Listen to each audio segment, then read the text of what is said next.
오늘 저에게 주시는 하나님의 말씀은 신약성경 디모데전서 1장 1절과 2절 말씀, 구약성경 사무엘상 19장 8절에서 12절까지 말씀입니다. 먼저 디모데전서 1장 1절과 2절 말씀 우리 한 목소리로 함께 봉독합니다. 1절과 2절입니다. 우리 구주 하나님과 우리의 소망이신 그리스도 예수의 명령을 따라 그리스도 예수의 사도된 바울은 믿음 안에서 참 아들 된 디모데에게 편지하노니 하나님 아버지와 그리스도 예수 우리 주께로부터 은혜와 긍휼과 평강이 내게 있을지어다. 아멘. 우리 구약성경 사무엘상 19장 8절에서 12절까지 말씀 제가 한 절 읽고 여러분들이 한 절 읽고 교독합니다. 사무엘상 19장 8절에서 12절까지 말씀 교독합니다. 전쟁이 다시 있으므로 다윗이 나가서 블레셋 사람들과 싸워 그들을 크게 쳐 죽이매 그들이 그 앞에서 도망하니라.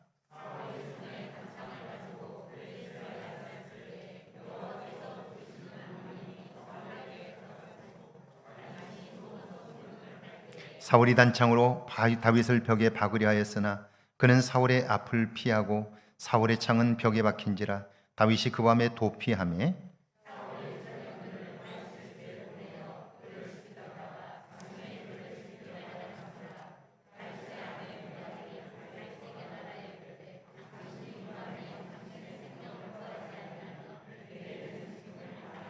같이 읽습니다. 미갈이 다윗을 창에서 달아내리매 그가 피하여 도망하니라. 아멘. 하나님의 말씀입니다. 할렐루야. 이번 한 주간에도 하나님의 은혜와 사랑이 여러분과 여러분의 가정에 넘치기를 주의 이름으로 축원합니다.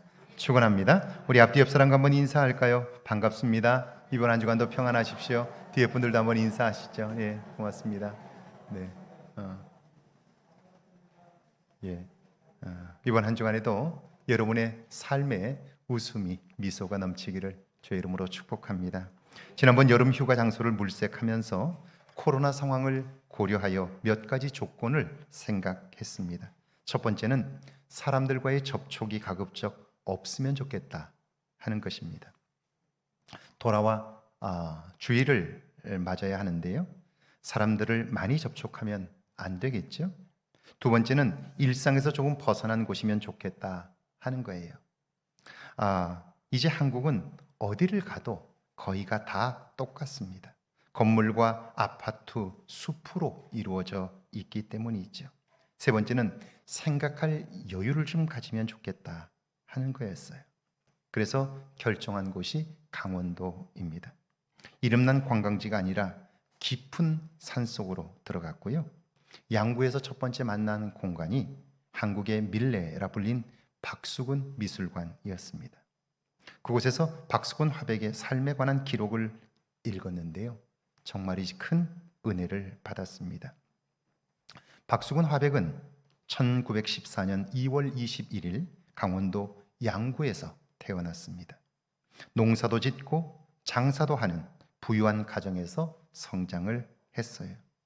그런데 7살 때 아버지가 광산업에 손을 댔다가 실패합니다. 가세는 급격히 기울었고요. 어머니마저 병을 얻었습니다. 그는 우물에 가서 물을 깃고 맷돌에 밀을 갈아 수제비를 끓여야 했어요. 그러니까 가정 살림살이를 도맡아 하게 된 거죠. 그런 상황에서 보통학교에 입학을 했는데 미술 시간이 너무 좋았다고 그렇게 추억을 합니다. 그림에 관심을 가진 그는요, 시간이 날 때마다 그림을 그렸어요. 그런데 지금 상황이 어떤가요? 그림을 그릴 때인가요? 사람들은 이런 상황이 되면 현실적이 돼요. 그림을 그린다고 밥이 나와? 떡이 나와. 그리고 현실적으로 그림을 그릴 형편이 안 되니까 그것은 불가능하다고 생각해요.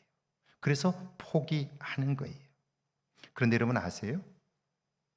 불가능한 그 일과 현실은요, 하나님의 사람들에게는 축복의 기회가 돼요.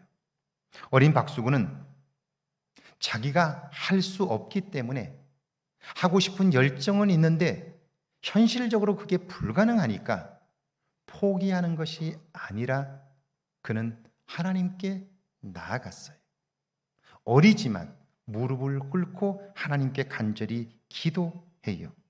하나님, 밀레와 같은 훌륭한 화가가 되게 해주세요.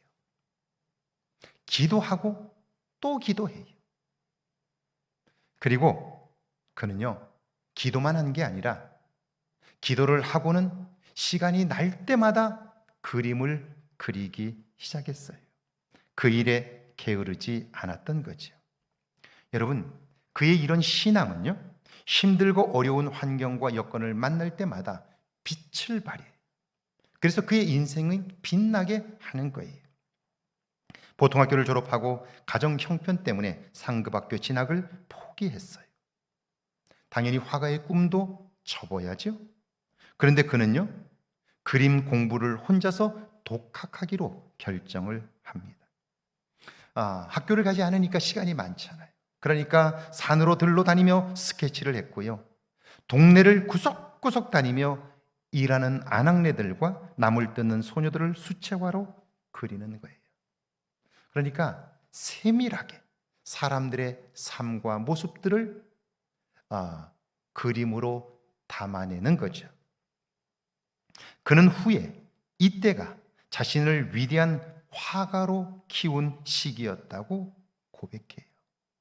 현실적으로 가장 고통스러운 시간일 수 있어요. 실망하고 좌절하고 절망할 만한 때예요.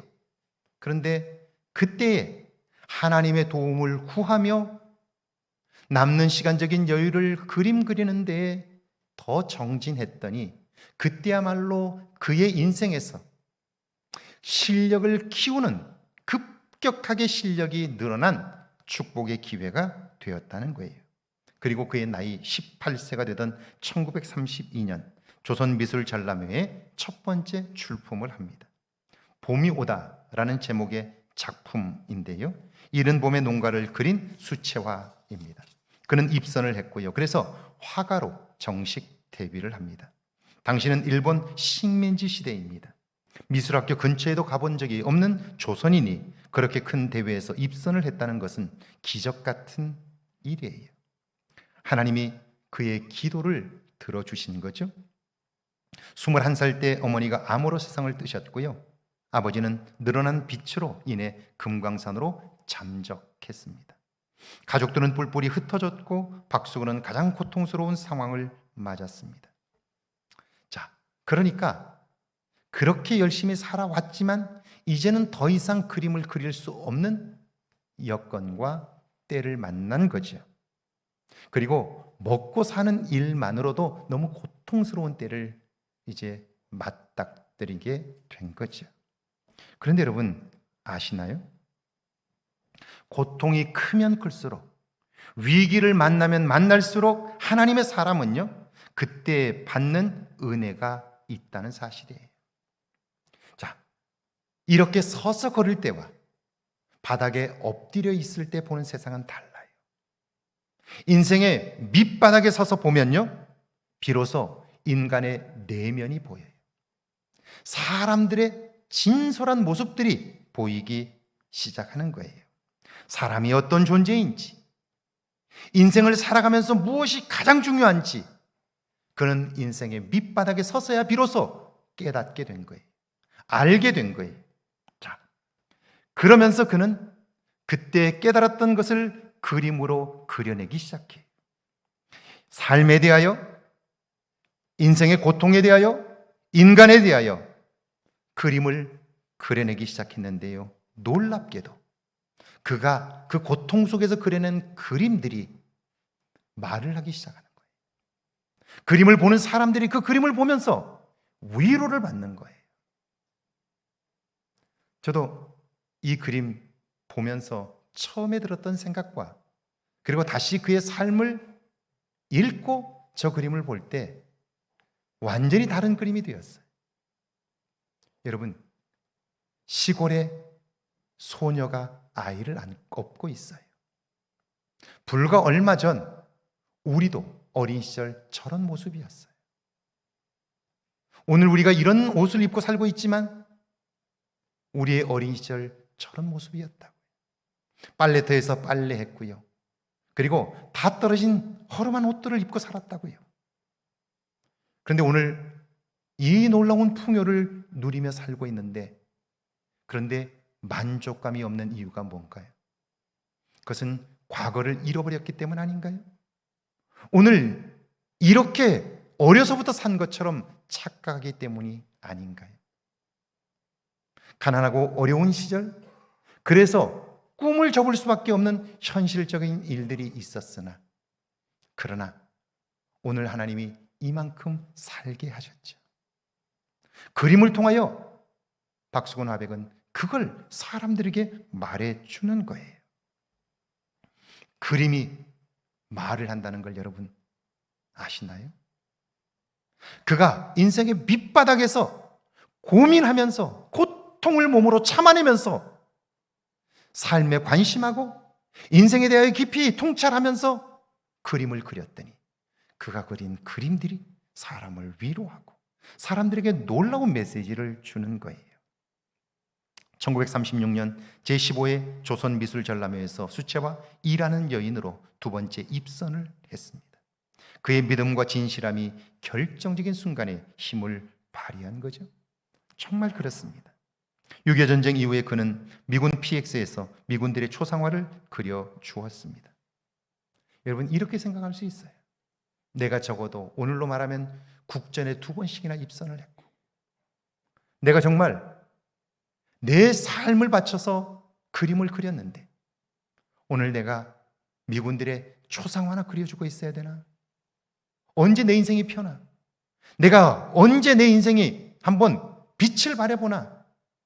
아이고, 나 인생은 풀리지 않아. 그렇게 생각할 수 있어요. 그러면 어때요? 붓을 꺾을 수밖에 없을 거예요. 자기 삶을 엉망으로 그냥 사는 거죠. 되는 대로 사는 거예요. 자기 생각을 쫓아 살면 그러니까 망하는 거예요. 자, 그는 미군들의 초상화를 그리며 미군 부대 안에 생활하지만요, 그림 그리는 것만으로도 기뻐해요. 감사해요. 그림을 그릴 수 있으니까요. 그런 그의 그림이 미군 가족들에게, 특별히 미군 부인들에게 눈에 띄게 돼요. 미군 부인들이 그의 그림을 사기 시작하고요, 미국인 미술 애호가들이 그의 그림을 모으기 시작해요. 그리고 돌아간 그들이 그의 그림을 뉴욕에서 샌프란시스코에서 전시하게 되면서 그는 해외에서 이름을 알리기 시작해요. 그리고 여러분, 그의 PX 시절 일화가 박완서님의 소설 남옥으로 등장하면서요, 그의 삶 전부가 세상에 알려지게 되었어요. 아무도 나를 알아주지 않는 것 같아요. 내 인생이 이렇게 끝날 것 같아요. 그러나 그렇지 않아요. 하나님이 살아계시기 때문이죠. 오늘 그에 대한 화단의 평가입니다. 인간의 선함과 진실함을 그린 화가, 독학으로 자신만의 독창적인 작품 세계를 구축한 한국의 대표적인 화가, 죽은 다음에 유명해져 국민에게 가장 사랑받는 화가, 그리고 한국에서 가장 그림값이 비싼 화가, 이게 오늘 화단의 그에 대한 평가입니다. 미술관을 통해 그분을 만난 제가 그의 관에 한 줄을 덧붙인다면 기도와 믿음으로 불가능을 넘어선 화가 박수근이라고 적을 거예요. 그렇습니다. 믿음은 이런 위대한 일을 이루게 하고요, 기도는 그 믿음을 유지하고 성장하도록 도와줍니다. 그러니까 기도하지 않는 사람은 하나님이 하실 일을 끝까지 견디지 못해요. 그리고 자기 판단을 쫓아 살아가므로 하나님이 하실 일을 경험할 수 없게 되는 거죠.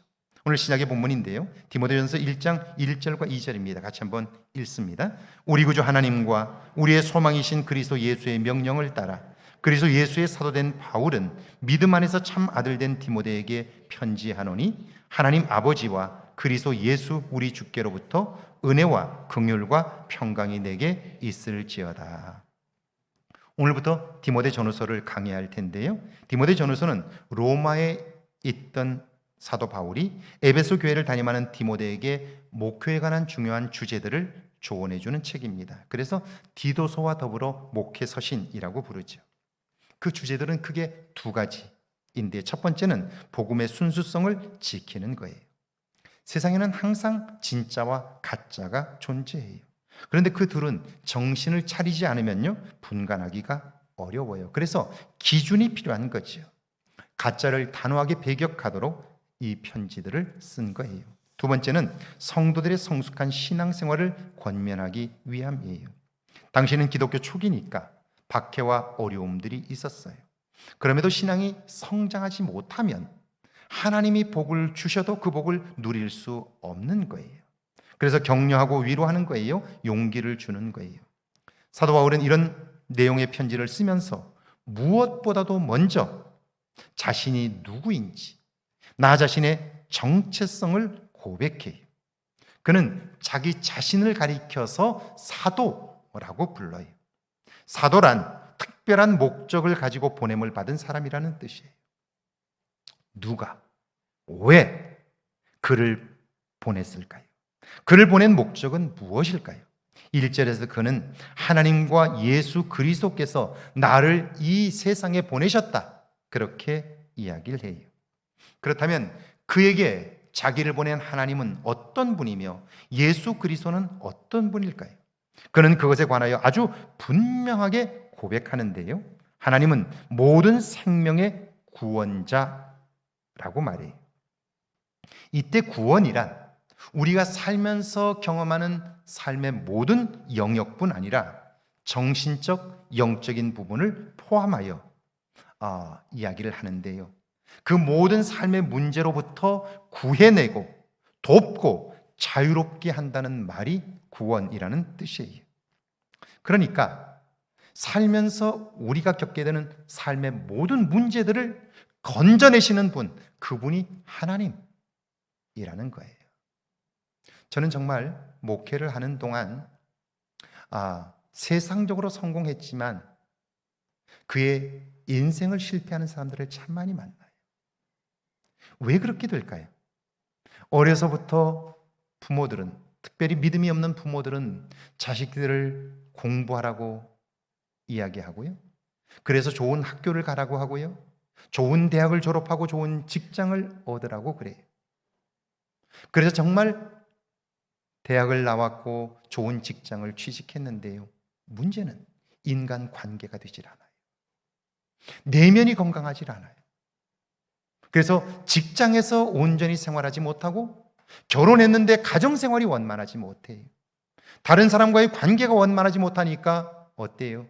불행해지는 거예요. 자, 지금까지 우리는 육신의 삶만을 관심하며 살지 않았나요?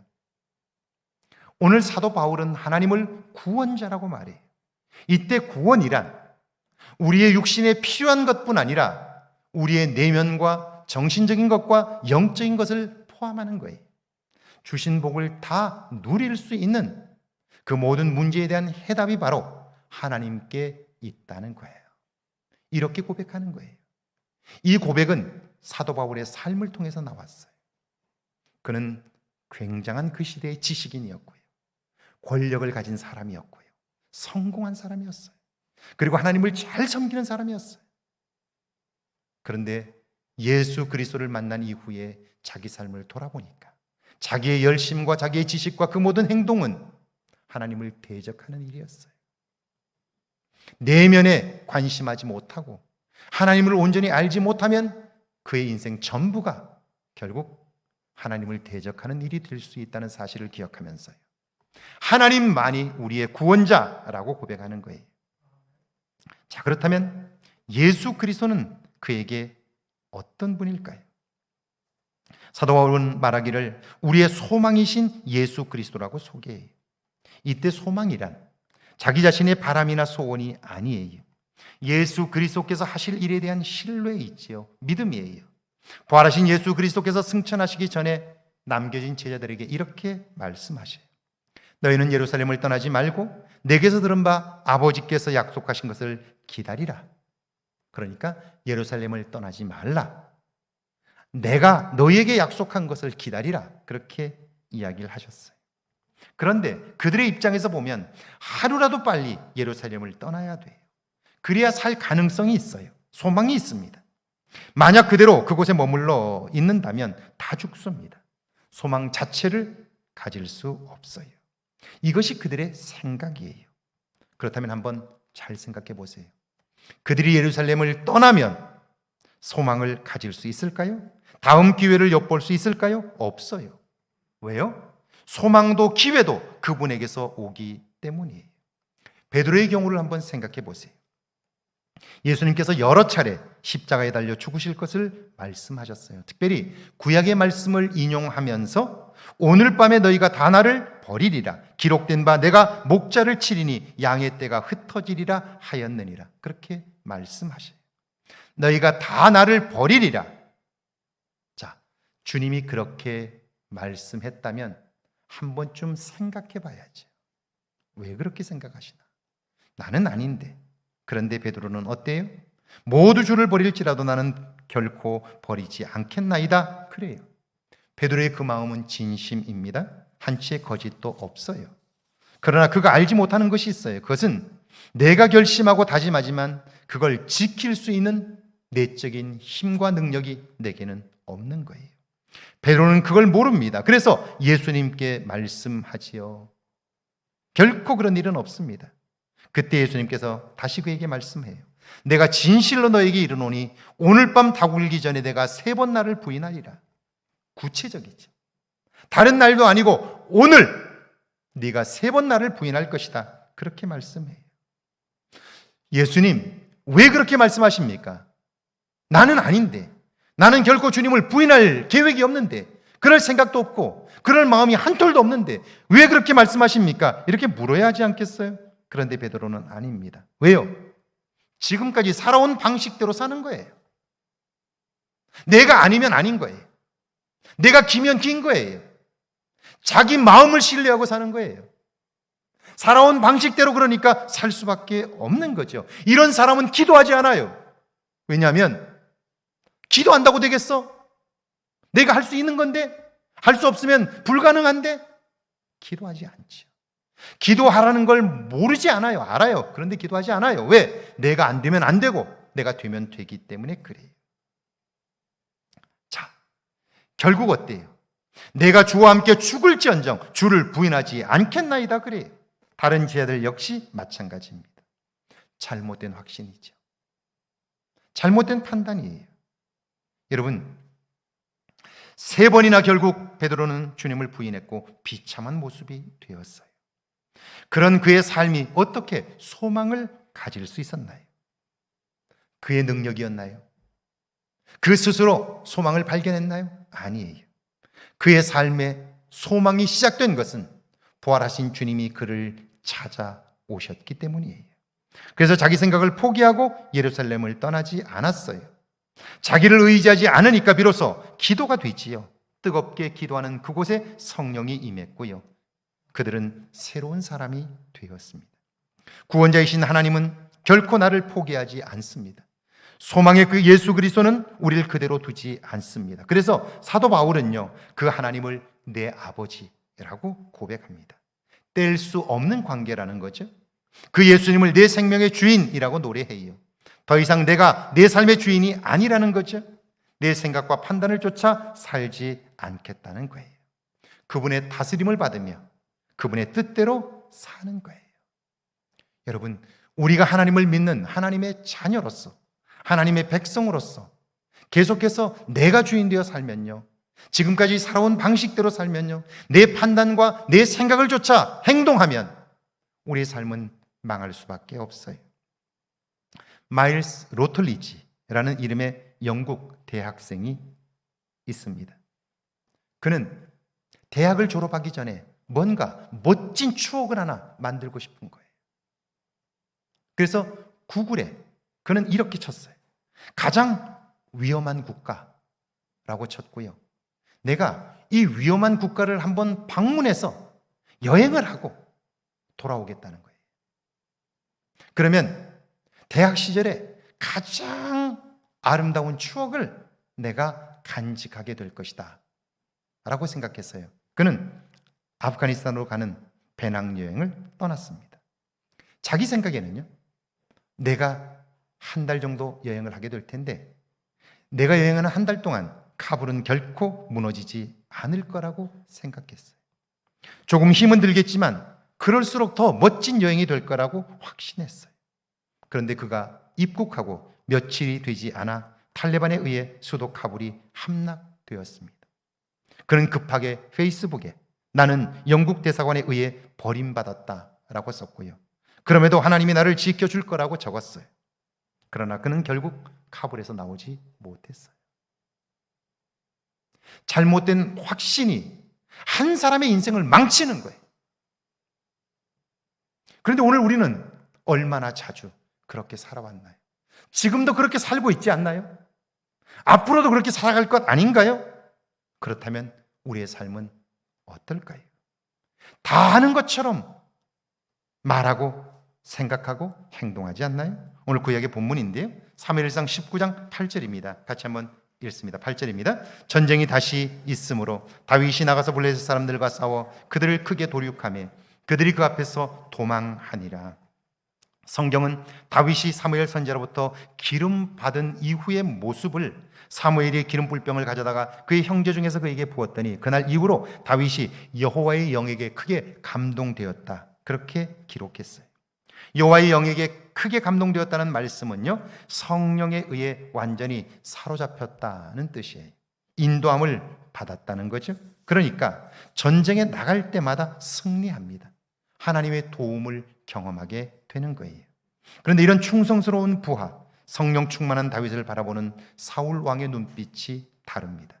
자, 사무엘상 19장 9절과 10절입니다. 같이 한번 읽어볼까요? 사울이 손에 단창을 가지고 그 집에 앉았을 때에 여호와의 부리신 악신이 사울에게 접하였으므로 다윗이 손으로 수금을 탈 때에 사울이 단창으로 다윗을 벽에 박으려 하였으나 그는 사울의 앞을 피하고 사울의 창은 벽에 박힌지라 다윗이 그 밤에 도피하며.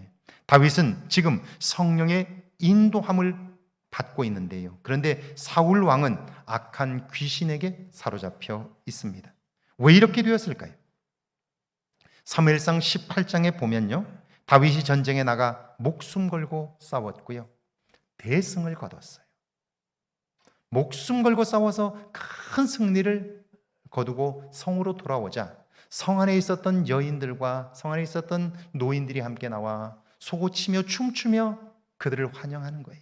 환영하며 노래를 하는데요, 다윗이 죽인 자는 천천히요, 사울이 죽인 자는 천천히요, 다윗이 죽인 자는 만만이로다. 그렇게 노래를 해요.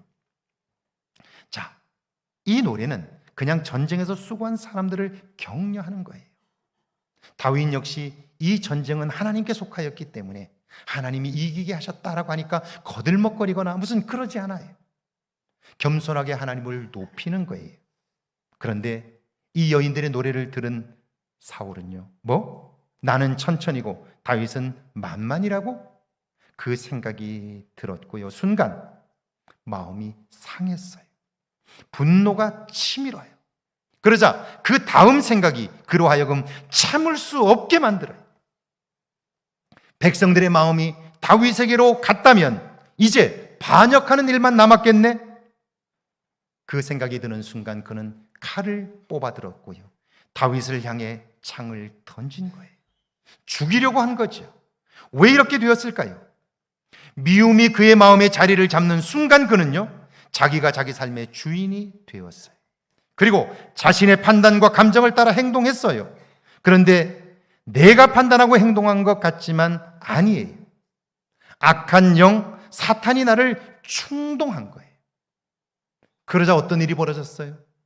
하나님이 그들을 이기게 하셨고 적으로부터 보호하여 기뻐 춤추는 그날에 사울은 분노하고요, 사람을 죽이는 살인의 자리까지 나아가고 있었던 거예요.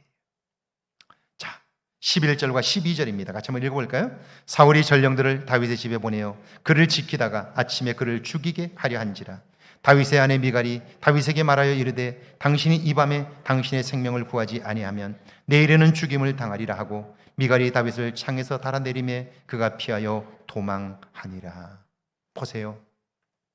사울은 하나님을 주인으로 모시고 살 때에 그는 하나님이 높이시는 것을 경험했어요.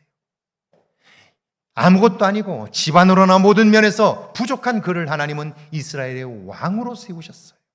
그런데 왕이 된 이후에 그가 자기가 자기 삶의 주인이 되고 그 모든 것으로 판단하게 되면서 그 자리를 지키지 못하게 되죠. 그 자리에서 내려오게 되고요. 사탄의 종노릇을 하게 되고 미움에 포로되어 살아감으로 기쁨과 감동 없는 삶을 살게 된 거예요. 하나님이 이 놀라운 구원의 역사를 이루시는 자리에 있었지만 기뻐하지 못하는 거예요. 즐거워할 수 없는 거예요. 그 일을 하나도 누리지 못하게 되었던 거죠. 사랑하는 여러분, 오늘 여러분에게 하나님은 어떤 분입니까? 예수님과 여러분은 어떤 관계입니까? 하나님만이 우리의 구원자이십니다. 예수 그리스도만이 우리의 소망입니다. 그 하나님이 저와 여러분의 아버지이시며 예수님은 내 생명의 주인입니다. 그러니까 위로부터 부어지는 하늘의 능력으로 세상을 넉넉히 이기는 저와 여러분 되기를 주의 이름으로 축원합니다.